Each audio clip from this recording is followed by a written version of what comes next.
ಇನ್ನು 26 ವರ್ಷಗಳ ಬಳಿಕ ಹಾಸನ ಮತ್ತೆ ಕಾಂಗ್ರೆಸ್ನ ತೆಕ್ಕೆಗೆ ಬಂದಿದೆ. ಹೇಗೆ ಸಾಧ್ಯವಾಯಿತು ಜೆಡಿಎಸ್ನ ಭದ್ರಕೋಟೆ ಕಾಂಗ್ರೆಸ್ ಕಡೆಗೆ ವಾಲೋದಕ್ಕೆ ಅಂತ ನೋಡೋಣ.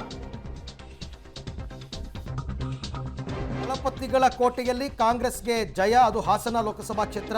ಐತಿಹಾಸಿಕ ಗೆಲುವನ್ನು ಶ್ರೇಯಸ್ ಪಟೇಲ್ ಸಾಧಿಸಿದ್ದಾರೆ. ಜೆಡಿಎಸ್ ಭದ್ರಕೋಟೆಯನ್ನು ಉಡೀಸ್ ಮಾಡಿಬಿಟ್ಟಿದೆ ಕಾಂಗ್ರೆಸ್.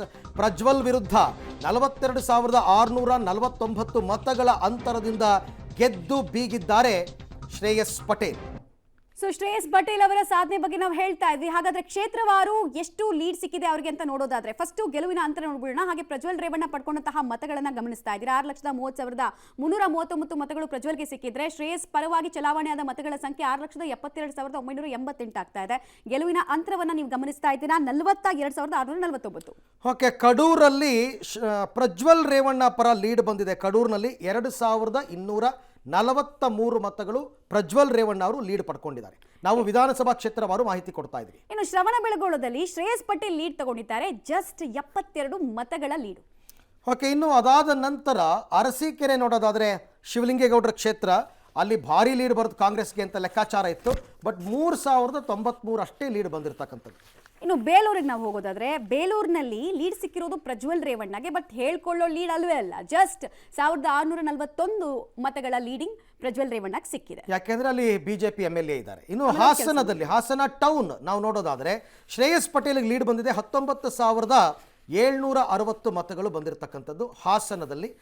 ಸೊ ಇದು ಲೀಡ್ ಸಿಕ್ಕಿರ್ತಕ್ಕಂಥದ್ರ ಬಗ್ಗೆ ನಾವು ನೋಡ್ತಾ ಇದ್ದೀವಿ. ಹೊಳೆನರಸೀಪುರ ಕ್ಷೇತ್ರದಲ್ಲಿ ಶ್ರೇಯಸ್ ಪಟೇಲ್ಗೆ ಸಿಕ್ಕಿರುವಂತಹ ಲೀಡ್ 17,607. ಈ ಕ್ಷೇತ್ರದ ಬಗ್ಗೆ ಬಿಗಿ ಹಿಡಿತವನ್ನ ಸಾಧಿಸೋದಕ್ಕೆ ಶ್ರೇಯಸ್ ಪಟೇಲ್ ಕಳೆದ ವಿಧಾನಸಭೆ ಚುನಾವಣೆಯಿಂದ ಪ್ರಯತ್ನ ಪಡ್ತಾರೆ. ಅರ್ಕಲಗೂಡಲ್ಲಿ ಶ್ರೇಯಸ್ ಪಟೇಲ್ ಅವರಿಗೆ 14,428 ಮತಗಳ ಲೀಡ್ ಬಂದಿದೆ. ಅಲ್ಲಿ JDS MLA ಇದ್ರೂ ಕೂಡ. ಇನ್ನು ಸಕಲೇಶ್ಪುರ ಹಾಗೂ ಆಲೂರು ಕಟ್ಟಾಯ ಇಲ್ಲೆಲ್ಲ ಶ್ರೇಯಸ್ ಪಟೇಲ್ಗೆ ಲೀಡ್ ಸಿಕ್ಕಿದೆ, ಅದು ಕೂಡ 73,402. ಭರ್ಜರಿ ಲೀಡ್ ಸಿಗೋಕೆ ಸ್ಟಾರ್ಟ್ ಆಗಿದ್ದು ಇಲ್ಲಿಂದಲೇ. ಪ್ರಜ್ವಲ್ ರೇವಣ್ಣಗೆ ಲೀಡ್ ಬಂದಿರೋದು 7,344 ಮಾತ್ರ ಸಕಲೇಶ್ಪುರದಲ್ಲಿ.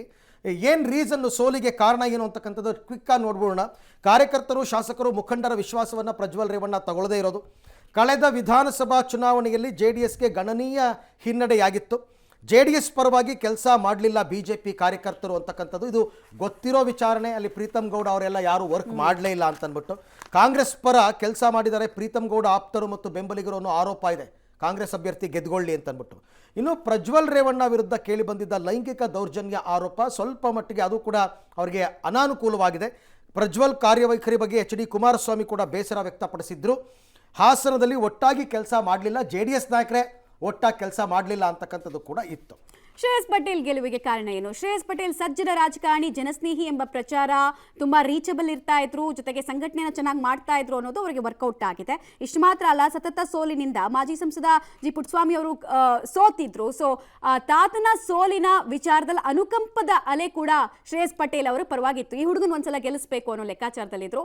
ಸೊ ಇದು ಕೂಡ ವರ್ಕೌಟ್ ಆಗಿದೆ. ಇನ್ನೊಂದು ಕಡೆಗೆ HD ರೇವಣ್ಣ ವಿರುದ್ಧ ಕಡಿಮೆ ಅಂತರದಲ್ಲಿ ಹೊಳೆನರಸೀಪುರ ಕ್ಷೇತ್ರದಲ್ಲಿ ಅವ್ರು ಸೋತಿದ್ರು. ಹಾಗೆ ನಾವು ಮೆನ್ಷನ್ ಮಾಡ್ತಾ ಇದ್ವಿ, 2,000 ಮತಗಳಿಗಿಂತ ಕಡಿಮೆಯಲ್ಲಿ ಅವ್ರು ಸೋತಿದ್ರು. ಅಲ್ಲಿ ಸಿಕ್ಕಾಪಟ್ಟೆ ಬೆವರು ಹರಿಸಿದ್ರು ಆ ಕ್ಷೇತ್ರವನ್ನ ದಕ್ಕಿಸ್ಕೊಳ್ಬೇಕು ಅಂತ ಹೇಳಿ. ಆಮೇಲೆ HD ರೇವಣ್ಣ ಅವ್ರಿಗಂತೂ ಸಿಕ್ಕಾಪಟ್ಟೆ ಕಷ್ಟ ಕೊಟ್ಬಿಟ್ಟಿದ್ರು ಆ ಟೈಮ್ನಲ್ಲಿ. ಶ್ರೇಯಸ್ ಪಟೇಲ್ ಪರ ಹಾಸನ ಕಾಂಗ್ರೆಸ್ ನಾಯಕರು ಒಗ್ಗಟ್ಟನ್ನ ಪ್ರದರ್ಶನ ಮಾಡಿದ್ದು ಲಾಭ ಆಯಿತು.